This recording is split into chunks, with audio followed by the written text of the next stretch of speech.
안녕하세요. 매일 새로운 사연을 전하는 읽어주는 사연 라디오입니다. 구독과 좋아요, 많은 공유 부탁드립니다. 오늘의 사연 시작하겠습니다. 이제 겨우 결혼 생활 1년 하고도 몇 달 보내고 이런 사연을 적고 있으니 한편으로는 이게 제 얼굴에 침뱉기를 하고 있는 게 아닌가 하는 생각이 들기도 하네요. 연애하는 동안 저를 실망시킨 적 한 번 없고 이 사람은 언제나 저희 편이라고 생각했던 남편이었습니다. 연애하던 시절에 따지고 보면 제가 잘못한 사소한 사건들에도 발벗고 나서주면서 저를 위해 목소리를 내주던 사람이었거든요.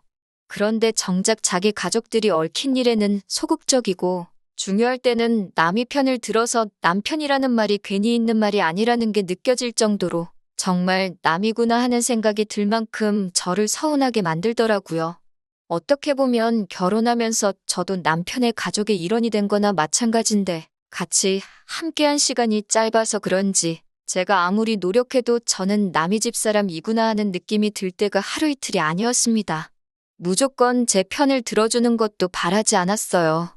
그래도 적어도 3~4번에 한 번 정도라도 아니면 평생에 단 한 번뿐이라도 중요한 순간에 한 번은 제 편을 들어줬으면 했는데 남편한테는 새로 생긴 가족인 제가 아닌 원래부터 가족인 시어머니가 더 중요하구나 하는 생각밖에 들지가 않네요. 남편과 연애하던 시절에는 남편이 저보다 시어머니가 먼저라는 걸 몰랐습니다.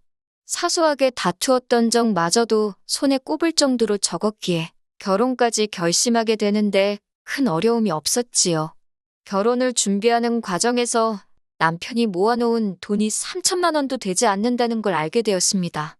제가 모아놓은 돈은 5천만 원으로 남편에 비해 많기는 하지만 저라고 많이 모아놓은 편이 아니긴 해서 그걸 가지고는 크게 문제 삼지는 않았습니다.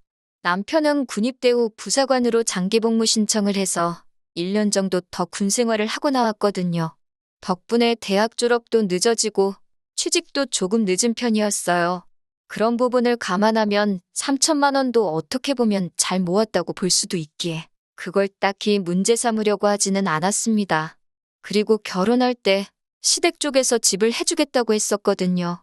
왜 과거형으로 설명했냐면 집을 해주신다던 당시의 일이 조금 꼬여버린 게 있다고 일단 1년에서 1년 반 정도 시간이 더 걸릴 것 같다는 이야기를 들었어요. 지금 생각해보면 집을 사주겠다고 했는데 마땅한 이유도 설명해주지 않은 걸 보면 의심을 해봤을 법도 한데 그런 의심조차 하지 않고 남편 하나만 믿고 결혼을 강행하게 되었습니다. 그런데 저희가 모아놓은 돈을 다 합쳐봐야 8천인데 그 돈으로 전세를 구하기에는 택도 없는 금액이었습니다. 그리고 시어머니 말대로 길어야 1년 반이면 되는데 대출까지 받아가며 전세를 구하는 건 말도 안 된다고 생각했고 그렇다고 월세를 구해서 사는 것 또한 대출받아 전세 구하는 거랑 뭐가 다른가 하는 생각이 들었어요. 어떻게 하면 좋은가 남편이랑 상의해가며 골머리를 썩고 있었는데 친정 부모님께서 저희만 괜찮으면 2층을 내어줄 테니 거기서 지내도 된다고 하셨습니다. 지내면서 저희 돈 아끼라고 월세도 따로 받지 않으셨고 생활공간은 1층과 2층이 나누어져 있었지만 돈 모으는데 식비도 무시 못하는 거라고 저희들 식사까지 챙겨주셨습니다. 처음 몇 달 동안에는 남편도 저희가 크게 신세지고 있다는 걸 아는지 저희 부모님한테 저한테 하듯이 잘했습니다. 친정어머니가 밖에서 장보고 오시면 뛰쳐나가서 짐도 받아가지고 오고 매일같이는 아니지만 일주일에 한 번씩은 저랑 같이 내려가서 집안일도 돕고 했었습니다. 그런데 시간이 지나면 지날수록 남편은 불편함을 호소하더라고요. 가끔씩은 자기도 스트레스가 쌓여서 나가서 늦게까지 놀다 오고 싶은데 아무래도 장인 장모님하고 한 집에 살고 있으니 눈치가 보여서 불편하다는 둥 장모님이 새벽잠이 없으셔서 아침 일찍부터 부엌에서 덜그럭거리는 소리 때문에 잠을 푹 못 잔다는 둥 하면서 불만이 많아 보였어요. 그러다가 어느 날부터는 반찬 투정까지 하더라고요. 밥 먹고 있는데 친정어머니한테 대놓고 무안을 주더라고요. 저녁 식사에 반찬이 마음에 안 들면 사위사랑은 장모라던데 장모님 사위에 대한 사랑이 많이 식으신 것 같다며 능글맞게 농담하듯이 말장난을 한 적도 있었고 언젠가 한 번은 젓가락으로 밥풀 몇 개만 깨작깨작 하더니 입맛이 없다고 친정 부모님 자리에 앉아 계시는데도 자리에서 일어나서 2층으로 올라간 적도 있었습니다. 이해심 많은 줄 알았던 사람이 저러고 있으니 더 배신감이 느껴질 정도였어요. 생활비 한 푼 안 내고 친정집에서 얹혀 살고 있으면서 어디 좋은데 외식이라도 한번 모시고 가지는 못할 망정. 애도 아니고 반찬 투정을 하고 있으니 저도 화가 머리끝까지 나더라고요. 더군다나 시댁에서 약속했던 대로 신혼집을 처음부터 해줬다면 이런 일은 있지도 않았을 텐데 친정 부모님께서 희생하고도 저런 대우를 받으니 정말 열이 받았어요. 친정 부모님께서 생각보다 처가살이 하는 게 길어지고 하니 심적으로 부담감도 느껴지고 스트레스 받아서 그러는 거 아니겠냐고 당신들은 괜찮으니 이해해주라고 저를 말리셨어요. 그래서 남편을 닥달해 시부모님이 집을 언제 해주실 건지 알아보라고 했는데 해주실 때 되면 해주시겠지 하면서 질문하는 것조차 피하길래 제가 직접 전화를 걸었습니다. 시어머니 입에서 되돌아온 대답은 지금 사정이 조금 안 좋다는 말뿐이었고 당신들이 뱉은 말은 지키겠다고 보채지 말라고 하면서 대답을 피했습니다. 그런데 점점 남편이 사소한 불만 같은 것도 더 이상 견디지 못하고 저렇게 하루하루 대놓고 티를 내고 다니니까 그냥 두면 오히려 저도 남편도 그리고 친정 부모님한테도 좋을 게 하나도 없겠다는 생각이 들었습니다. 그래도 친정에서 1년 가까이 지내면서 생활비 하나 안 보태고 식비마저도 들지 않았으니 월급을 거의 고스란히 저금을 할 수 있었습니다. 결혼 전에 모아둔 자금과 결혼 후 친정살이 하면서 모아놓은 돈을 보니 어느덧 1억 6천이라는 목돈이 되어 있었어요. 당장 기약 없이 시부모님이 해준다는 집을 기다리고 있다가는 남편과 제 사이가 틀어지는 것도 모자라 저랑 친정부모님도 어색해지겠다는 생각이 들어서 일단 나중에 가서 생각하자는 마음으로 새로 살 집을 찾아다니기 시작했어요. 남편도 분가가 하고 싶었던 건지 아니면 자기 부모님이 해준다는 집이 언제가 될지 확신이 없었던 건지 쌍수를 들고 환영을 하더라고요. 그러다가 친정집 근처에 새로 지어진 신축 빌라를 하나 소개받게 되었습니다. 내부도 요즘 신축 아파트처럼 세련되고 깔끔하니 잘 해놨고 1층에는 주차 공간도 잘 되어 있고 위치도 적당해서 아주 마음에 들더라고요. 그래도 혹시나 하는 마음에 전세로 집을 구했습니다. 갑자기 시부모님 사정이 좋아져서 약속을 지킬 수도 있다는 기대가 있었거든요. 그런데 아무리 빌라라고 해도 신축인데다가 위치도 좋다 보니 전세금을 무시할 수 없겠더라고요. 저희가 모은 돈에서 한참 모자랐는데 그냥 대출을 받았습니다. 친정 부모님께서 이자 없이 보태주신다고 하셨는데 더 신세지고 싶지도 않았고 여러모로 안 받는 게 좋겠다는 생각이 들었어요. 저희 이사날이 정해지고 친정에서 나갈 때가 되니까 남편도 정신을 차린 건지 그때부터 친정 부모님한테 처음 결혼했을 때처럼 잘 하더라고요. 이제 와서 다시 잘하면 뭐 하나요? 이미 저는 실망할 대로 실망을 한 상태였으니 말입니다. 드디어 대망의 이삿날이 되었습니다. 굳이 오지 않으셔도 된다고 했는데 니들이 뭘 알겠냐면서 당신이 있어야 한다고 하면서 시어머니가 직접 오셨습니다. 가전이며 가구며 다 그날 들어오게 일정을 짜놓았고 어느 정도 위치도 미리 다 정해놓았었어요. 기사님들이 하나둘씩 도착하고 가전하고 가구들이 들어오기 시작하는데 어머님이 껴들어서는 이건 여기다 놔라, 저건 저기다 놔라 하면서 혼선을 주더라고요. 기사님들은 저한테 위치 안내받고 일하고 있으면 꼭 오셔서 이건 이렇게 놓으면 어쩐다 저쩐다 하시면서 마음대로 어머님이 원하는 위치대로 집을 새로 꾸미기 시작하셨습니다. 제가 여기다 놓으려고 미리 다 생각해 놓은 거다 하면 어른 말을 들으라고 하면서 고집을 부리셨어요. 살아보니 더 편한 걸 알고 있어서 알려주는 거고 어차피 조금만 지나면 당신이 집을 해줄 건데 잠깐만 살 집에 가구가 어디에 붙어 있던 간에 편하게 사는 게 최고 아니겠냐고 또 공수표를 날리더라고요. 당장 형편이 안 돼서 집 못 해주시는 거 이제는 다 아는데도 집 해줄 테니까 그놈의 허세는 왜 이렇게 부리시는지. 가구들도 거의 다 들어오고 가장 마지막에 침대가 들어오게 되었습니다. 시어머니가 집을 결국 안 해주시면 한참을 지내야 할 집이었기 때문에 가전가구들 모두 임시로 쓸 것들이 아니라 오래 쓸 수 있는 좋은 것들로 구매를 했어요. 그중에 가장 신경 쓴 게 침대였습니다.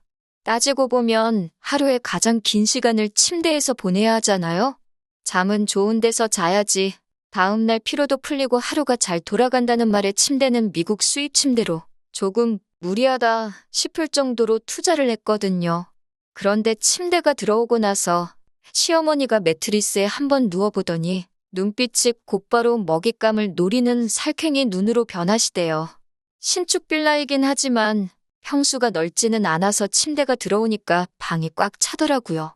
국내 브랜드 라지킹 사이즈보다 한 단계 더 크다는 칼킹 사이즈였으니 정말 침대 하나 들어가니 안방에 다른 가구가 들어갈 자리가 나오지 않았어요. 어차피 잠만 잘 곳인데 다른 가구 들어갈 필요도 없고 한동안은 아이 계획도 없기 때문에 남은 방 2개 있는 걸 서재와 옷방으로 꾸며놓았거든요. 그래서 방이 조금 좁아져도 상관이 없던 상황이었어요. 그런데 살쾡이 눈으로 변한 어머님이 안방에 커다란 침대가 들어차 있으니까 집에 비해서 너무 크다고 꼬투리를 잡으시더군요. 답답해 보이고 따지고 보면 저희도 이제 처음 독립하는 거니 신혼이나 마찬가지인데 침대에 빈 공간이 많아서 정이나 붙겠냐고 하면서 말이죠. 그러면서 이 침대는 시어머니가 당신이 쓰던 침대를 저희한테 보내줄 테니 이 커다란 침대는 어머님이 대신 보관해주고 계시다가 어머님이 저희 신혼집 사주면 그때 큰 집 안방에다가 집어넣으라는 겁니다. 어머님 댁에 있는 침대 언제 구매하신 건지는 모르지만 못해도 20년은 쓰셨을 거예요.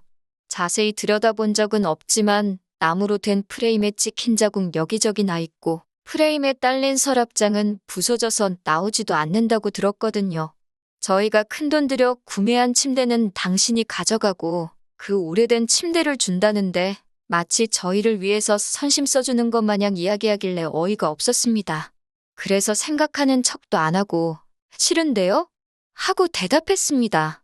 어머님이 제가 그렇게 나올 거라고는 예상을 못했는지 조금 당황해 하시면서 아니 바꾸자는 게 아니고 내가 맡아주려고 하는 거다 하면서 열심히 설명을 하시더라고요.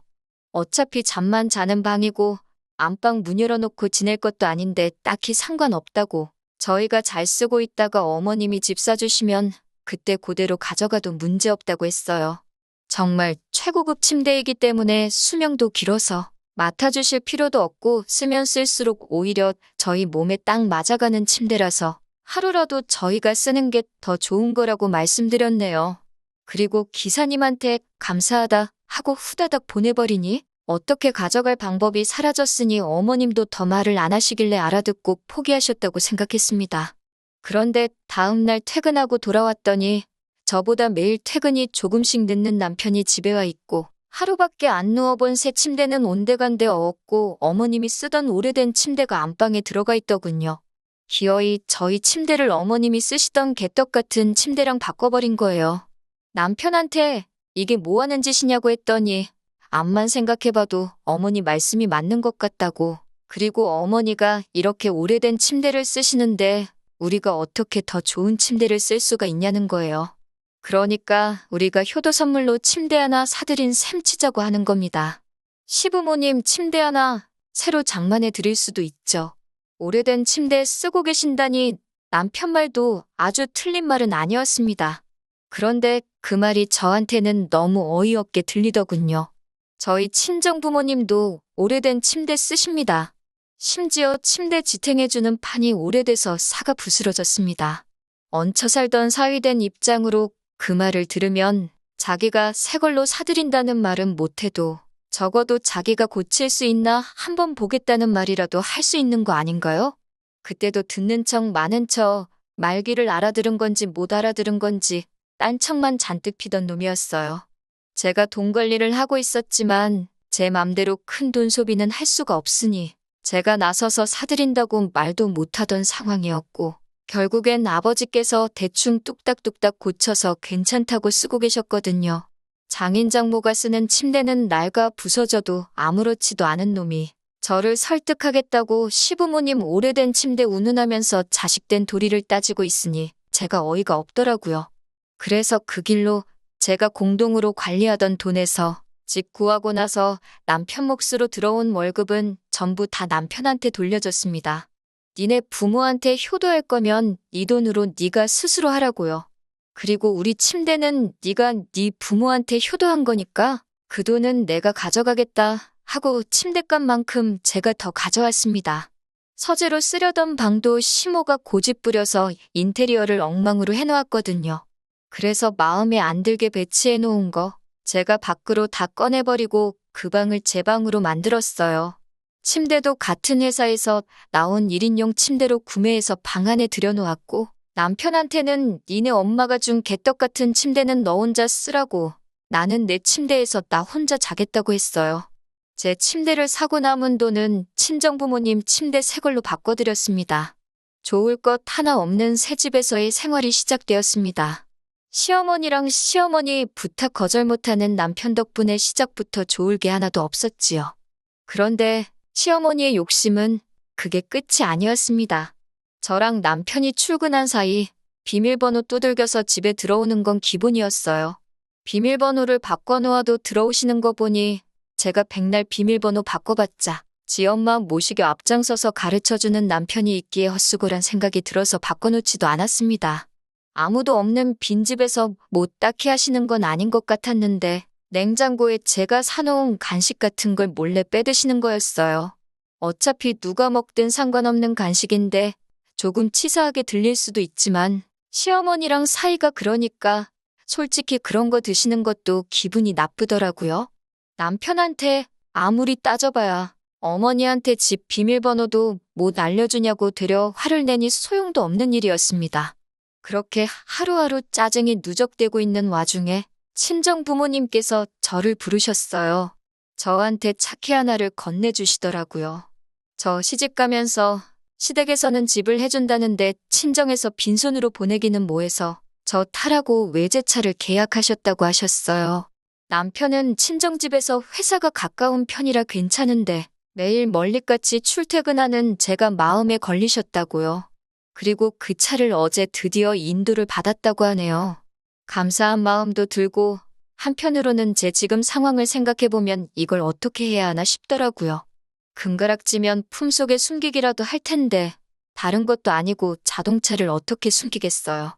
차가 생기니 면허도 없는 남편이 더 좋아하더군요. 이럴 줄 알았으면 진작에 면허를 땄을 걸 그랬다고요.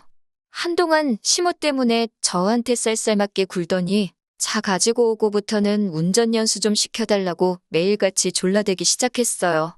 그래도 그게 뭐라고 부부끼리 같이 해서 뭐라도 하고 다니니 다시 연애할 때 마냥 사이도 좋아진 듯 싶고 나름 괜찮은 부분도 있었습니다. 그런데 기어이 시어머니가 등장해서 또다시 집안을 뒤집어 놓으셨네요. 아들 자식이 자랑이라도 했는지 어떻게 알고 오셔서는 어떻게 차가 생겼는데 시승식도 안 할 수가 있냐고 뭐라 하시더라고요. 그러면 그렇지 저 자식한테는 엄마가 우선이었지. 세상 그렇다 싶었네요. 차 타고 근교 한 바퀴 돌고 오니 차가 너무 좋다. 구름 위에 타고 있는 것 같다 하시면서 연신 엄지를 척척 내미시더군요. 그래도 친정 부모님이 신경 써서 비싼 돈 들여 사주신 거니 괜히 저도 기분이 좋았습니다. 집으로 돌아와 시어머니와 함께 저녁 식사를 했는데 시어머니 눈이 또 살쾡이 눈으로 바뀌어 있더라고요. 안 좋은 예감이 들었는데 역시나 제 자동차를 가지고 한마디를 꺼내시는 거예요. 차가 너무 좋은데 이런 빌라촌에 있을 만한 차는 아닌 것 같다고 또 그러십니다. 그래도 나름 신축이라 1층에 주차장이 잘 되어 있는데 제 말은 신경도 안 쓰고 이런 후진 빌라촌에 고급 외제차라니 그게 말이나 되냐고. 괜히 이런 데다가 차 세워놔봐야 문콕이나 당해서 차도 금방 망가지고 재수 없으면 무슨 범죄의 표적이 될 수도 있다면서 침대 가져갔을 때랑 똑같이 나오시더군요. 시모가 자기 차를 저희 쓰라고 주고 갈 테니까 저희 차는 당신이 끌고 가서 안전한 아파트 지하 주차장에다가 보관해 주겠다고요. 아니, 요즘 대한민국의 외제차가 얼마나 많은데 제 차 정도면 조금 가격이 나가긴 하지만 무슨 범죄의 표적이 될 만큼 몇 척씩 하는 차는 아니거든요. 그리고 어머님이 타고 다니는 차를 저희 주고 가시면 어머님은 못 타고 다니실 거냐 물어봤어요. 그랬더니 자기가 가봐야 어디 먼데 가냐고 일주일에 한두 번 동네 마트 정도 가는 게 전부인데 자동차 너무 안 끌어도 차에 안 좋다면서 그 정도는 차 관리해주는 셈 치고 당신이 쓰겠다고 하는 겁니다. 어이가 없어서 말도 안 나오는 와중에 남편이 그건 안 되겠다고 하더라고요. 가장 중요할 때 한 번, 드디어 매번 엄마 편만 들던 남이 편 남편이 제 편이 돼서 어머님 뜻에 거역하는 줄 알고 잠깐이나마 감동할 뻔했습니다. 그런데 그게 아니더라고요. 남편도 저한테 운전 연수받는 동안 외제차에서 타고 내리는 집 모습을 상상을 했었나 봅니다. 지하철 타면 오정거장이면 가는 회사를 두고 자기가 그 차를 끌고 출퇴근을 할 거라고 하면서 반대를 하더군요. 제 앞에서 자기 어머니에게 반대를 하는 남편의 첫 모습은 저를 위해서가 아니라 지 자신을 위해서였던 거예요. 친정 부모님이 저를 위해 사주신 차를 두고 지금 남편과 시어머니가 서로 자기가 그 차를 써야겠다고 다투고 있으니 어이가 없어서 웃음도 안 나오더라고요. 둘이 투닥거리는 걸 보고 있다가 두 사람이 저한테 동시에 물어봅니다. 차를 어떻게 할 거냐고요? 차 주인은 생각도 없는데 두 사람이 동시에 그 차를 누가 쓰는 게 옳은 거냐 물어보고 있으니 그 장면도 아주 진풍경이더군요. 떡 줄 사람은 생각도 않는데 김칫국들을 저렇게 사발째 들이마시고 있으니 답도 안 나왔습니다. 차는 어머님한테도 맡길 생각 없고 남편한테도 출퇴근하라고 줄 생각도 없다고 했습니다. 저희 부모님이 사주신 내 차이니? 내가 타고 다닐 거고 어디다 주차를 하든 그건 제가 알아서 할 거라고 했어요. 남편도 시어머니도 방금까지는 그 차를 자기가 탈 거라며 투닥거리더니 이제는 하나같이 입을 맞춰서 그걸 왜 네 혼자 타냐면서 성질을 부리더군요. 남편은 장인 장모님이 우리 타라고 해주신 차니까 우리 부부 이것이나 마찬가지라고 우기길래 면허도 없는 게 뭘 벌써부터 차를 끌고 다닐 생각이냐고 했습니다. 시어머니가 이어서 또 아파트 하면서 언제인지도 모르는 집을 걸고 넘어지면서 겁을 주기 시작하네요. 그놈의 집은 지겨우니까 그만 좀 말하라고 주지도 않은 집 가지고 침대도 가져가고 차도 가져가는데 그 집 진짜로 주면 뭘 더 가져갈지도 모르는데 그딴 집 필요도 없고 관심도 없다고 했어요. 그리고 대체 뇌구조가 어떻게 되어 있으면 자식 부부 신혼살림을 탐을 내서 가져갈 생각을 하냐고 한마디 했습니다. 그제서야 외제차 사이에 두고 지 엄마랑 대립하던 남편도 저보고 말버릇이 그게 뭐냐고 또 엄마 편을 들어주더라고요. 아니면 제가 자동차 운전대 잡을 생각은 꿈도 꾸지 말라고 한 게 불만이라 엄마 편을 들었는지도 모르고요.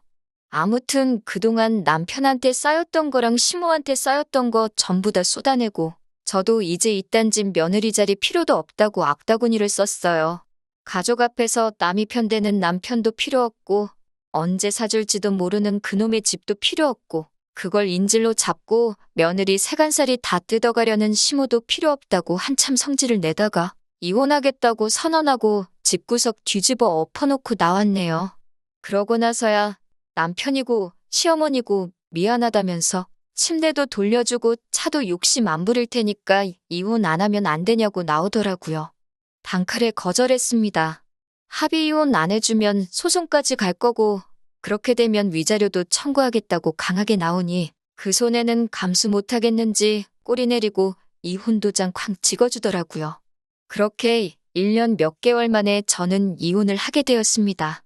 친정에서 얹혀살 적에 시모가 사준다는 집 믿고 꺼드럭대던 남편을 보고 아니 애초에 신혼살림으로 산 침대를 보관해주겠다고 가져갔을 때 진작에 이 모자한테는 답도 없다는 거 깨닫고 이혼을 했어야 한 게 아닌가 하는 늦은 후회가 드네요. 저도 속물인 건지 사준다는 아파트 그거 하나만 바라보고 이 불합리한 상황을 견뎌왔나 싶어요. 이제 와서 하는 말이지만 정말 시모한테 집 한 채 해줄 경제적 능력이 있기는 있었는지 싶습니다. 결국 제가 질질 끌다가 이렇게 되었지만 마지막에 두 모자, 외제차 한 대 가지고 의견 대립하며 사오게 만들어 돈 앞에 장사 없다는 현실도 일깨워주고 하고 싶은 말은 다 해주고 나와서 속 하나만큼은 후련하네요. 아무쪼록 그렇게 서로 아끼고 못 사는 엄마 아들 연기하면서 큰돈 앞에서는 부모 자식 가리지 않는다는 그 의구심을 품고 살아갔으면 좋겠네요.